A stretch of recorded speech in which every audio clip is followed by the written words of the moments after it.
Malaysia mengalami kerugian melebihi 1.22 bilion ringgit akibat jenayah cyber dalam tempoh hanya 10 bulan tahun lalu.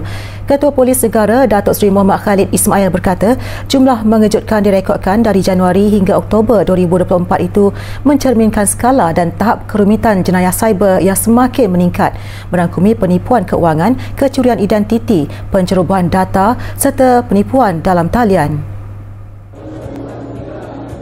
Datuk Seri Mohamad Khalid berkata statistik itu menunjukkan realiti membimbangkan jenayah cyber bukan lagi ancaman sampingan, sebaliknya menjadi ancaman nyata kepada ekonomi, keselamatan dan keyakinan sosial negara.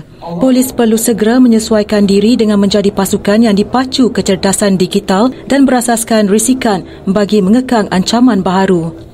We are dedicated to modernizing our approach by enhancing digital forensic capabilities, strengthening intelligence coordination, collective interagency and international cooperation, and continuously developing our personnel skills.